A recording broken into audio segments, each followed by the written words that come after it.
कोई भी खिलाड़ी जी। आपको कभी ये नहीं मिलेगा उसने आत्महत्या किया हो या वो डिप्रेशन में रहा हो। मैं एक खेल पे काम नहीं कर रहा हूँ, मैं सभी खेलों पे काम कर रहा हूँ। जब वो 500 रुपये महीना दे के खेल सीखने जाएगा तो क्या वो खेल सीख पाएगा? उत्तर प्रदेश इतना बड़ा राज्य होने के बाद भी क्यों नहीं आज तक मेजबानी किया राष्ट्रीय खेल की? तो अगर किसी भी खिलाड़ी ने पैरवी लगाई अपने सिलेक्शन या किसी चीज़ के लिए तो मैं तत्काल देखिए, इस समय एक टैगलाइन आप लोग को हर टीवी स्क्रीन से लेकर मोबाइल स्क्रीन पे दिख रही होगी, जिसमें यह है कि खेलेगा यूपी तो खिलेगा यूपी।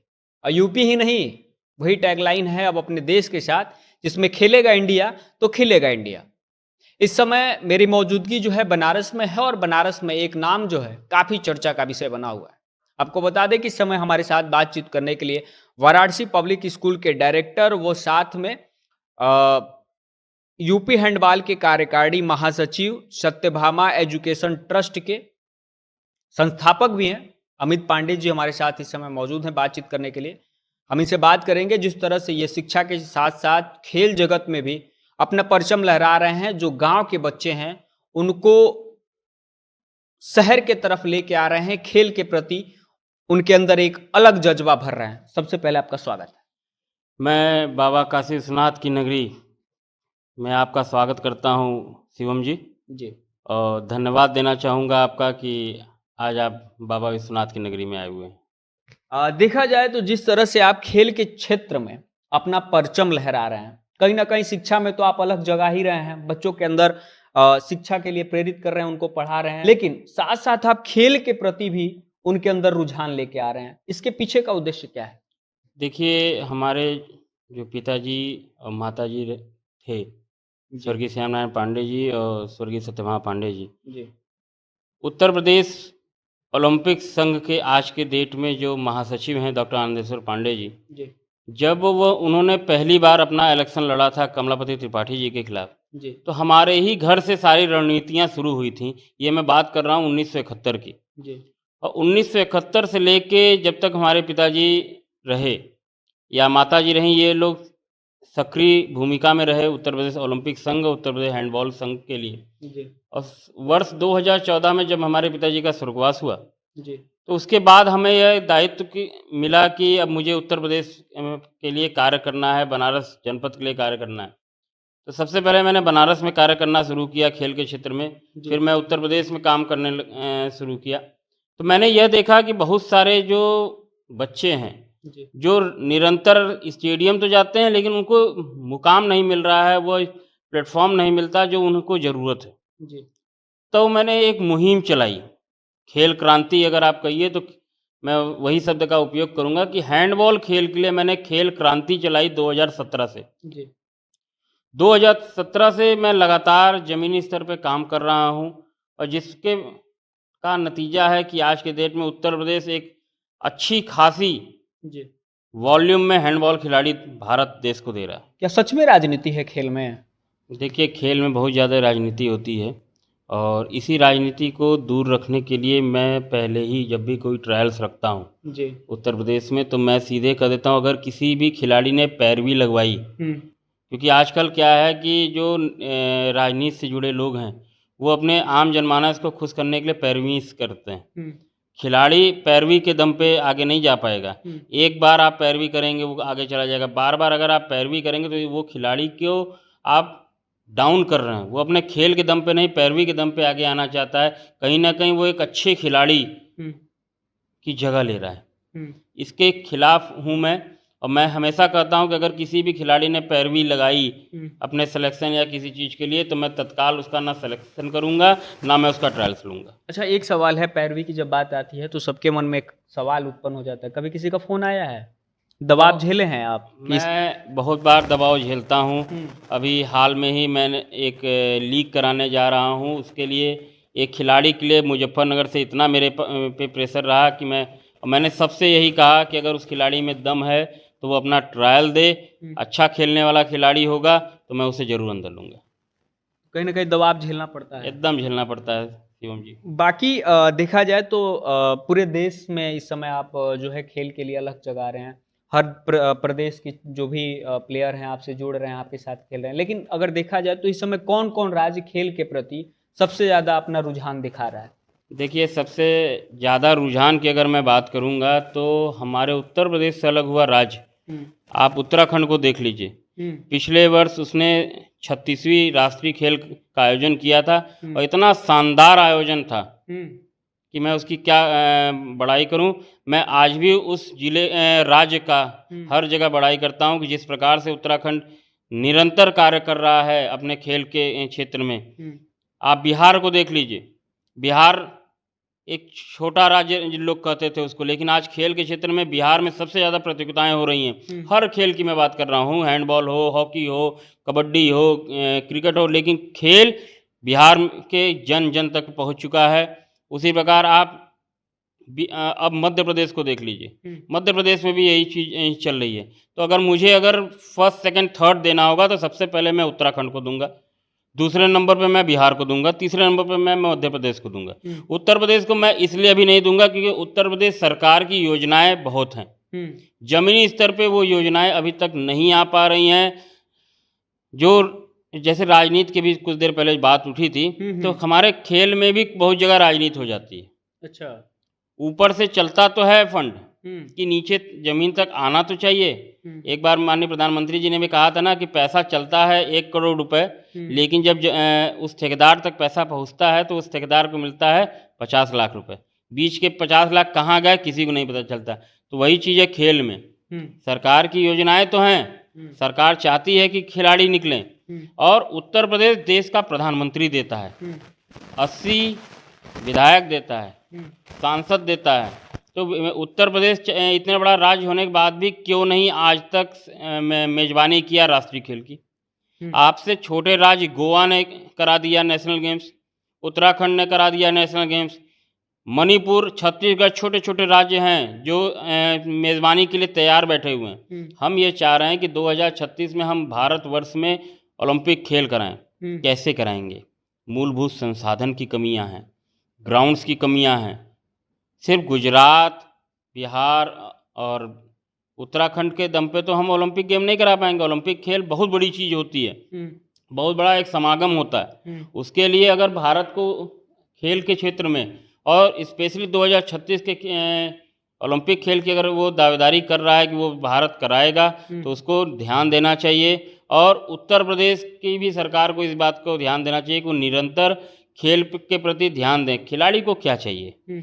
उसको एक अच्छा मैदान चाहिए, जितने ज़्यादा से ज़्यादा उसे प्रतियोगिताएं मिलेंगी उसका खेल और अच्छा होगा। देखिए, एक जिले में जब प्रतियोगिताएं होती हैं तो जिला स्तर से वो बच्चा खेल के मंडल पे आएगा, मंडल में जब खेलेगा तो वो प्रदेश में जाएगा, प्रदेश में जब वो खेलेगा तो वो नेशनल लेवल पे जाएगा। तो एक ये सीढ़ियाँ बनी हुई हैं। बच्चों को क्या है कि प्रदेश स्तरीय तो प्रतियोगिताएं हो जा रही हैं, लेकिन वो भी तो कम हो रही हैं, साल में 1 या 2 प्रतियोगिताएं मिल रही हैं। तो कहाँ से खेल आगे जाएगा? उत्तर प्रदेश में बहुत सारे खिलाड़ी ऐसे हैं जो दबे हुए हैं, उन्हें निखारने की ज़रूरत है। अभी मैंने कुछ देर पहले सिगरा स्टेडियम की बात रखी थी आपके समक्ष। सिगरा स्टेडियम की स्थिति आज के डेट में ये, भाई मैं कह रहा हूँ कि बड़े घर के खिलाड़ी आप बता दो कितने निकल गए। इस भारतवर्ष की मैं पूरे बात कर रहा हूँ। अगर हरियाणा में से या पंजाब से खिलाड़ी निकल रहे हैं जी, तो वो कौन खिलाड़ी आप उन्हें देख लीजिए, वो गरीब और मध्यम वर्गीय घर के बच्चे होते हैं जो एक अच्छा खिलाड़ी निकलता है जी।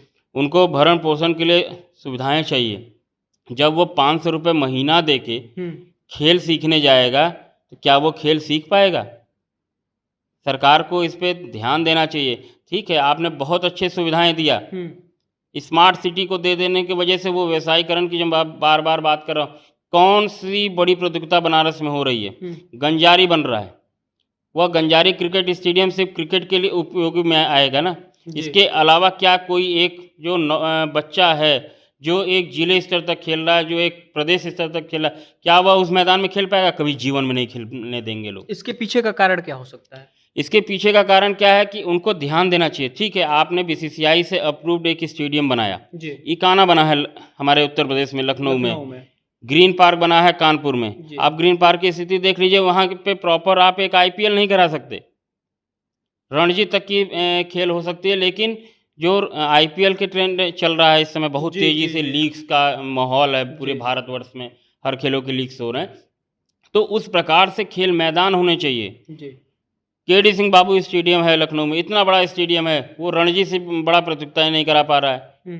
तो ये सब को सरकार को ध्यान देना चाहिए, और अगर खिलाड़ी को आपको निकालना है और भारत का नेतृत्व कराना है तो ज़मीनी स्तर पे काम करना होगा, ग्रास रूट लेवल पे काम करना होगा। जी। अच्छा, एक सवाल और मेरा आपसे रहेगा, जिस तरह से आपने बात किया कि 10 सालों से लगातार हम खेल के क्षेत्र में काम कर रहे हैं, अभी तक कितनी प्रतियोगिताएं आपके द्वारा कराई गई हैं?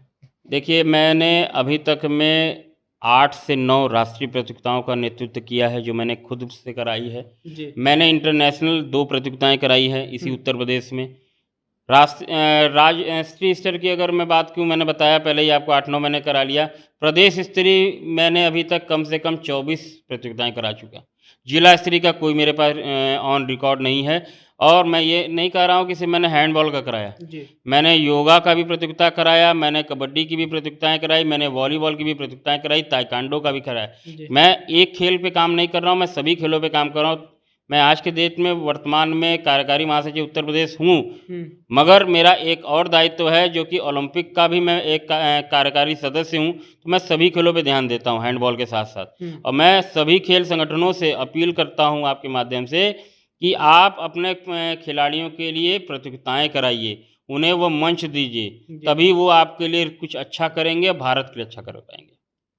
अच्छा, देखा जाए तो जिस तरह से आप 2-3 राज्यों का नाम लिए हैं, जिसमें एक बिहार का भी आपने जिक्र किया है। बिहार में अभी नई नई खेल मंत्री बनी हैं, आप उनको जानते होंगे अच्छे से। देखिए, श्रेयसी सिंह जी को मैं जब वो खिलाड़ी रही थी तब से मैं देख रहा हूँ। मैं एक बार उनसे मुलाकात भी मेरी हुई है दिल्ली में। जी। और मैं बहुत सराहना करता हूँ बिहार सरकार की, माननीय मुख्यमंत्री जी की, माननीय उप मुख्यमंत्री जी की, कि उन्होंने बिहार जैसे राज्य के लिए श्रेयसी सिंह जी का चयन किया है खेल मंत्री के लिए। और अगर एक खिलाड़ी किसी दायित्व पे आता है जी। तो वो उस दायित्व को 100% पूरा करता है। उसका आप एक रूप देख सकते हैं, उत्तर प्रदेश में भी जो खेल निदेशक हैं वो हॉकी के खिलाड़ी हैं, इसीलिए उत्तर प्रदेश में भी खेल जो आज की स्थिति में है उन्हीं की देन है। जी। क्या संदेश देना चाहेंगे युवाओं को? मैं युवाओं को यही संदेश देना चाहूँगा कि आप नशा से दूर रहिए, जी। क्योंकि युवा जब थोड़ा सा डिप्रेशन में जाता है तो नशा की लाइन में जाता है। आप खेल को अपने जीवन का मेन उद्देश्य बनाइए।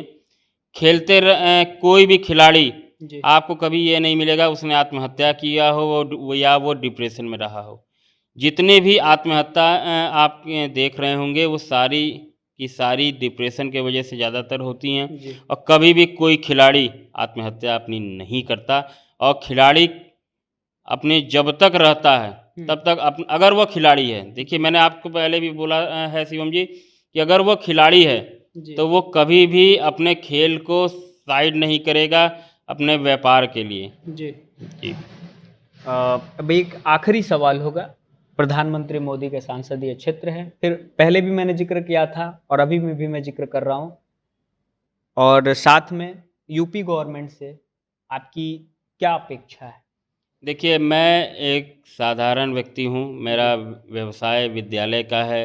मैं खेल के लिए जो भी कर सक रहा हूँ वो कर रहा हूँ, मगर अगर मुझे मौका मिलेगा आदरणीय प्रधानमंत्री जी, आदरणीय मुख्यमंत्री जी के समक्ष अपनी बात रखने का, तो मैं एक बार जो मेरी प्लानिंग है उत्तर प्रदेश खेल के लिए या भारत खेल के लिए, मैं उनके समक्ष ज़रूर रखूँगा, क्योंकि मैं ज़मीनी स्तर से देख रहा हूँ चीज़ों को।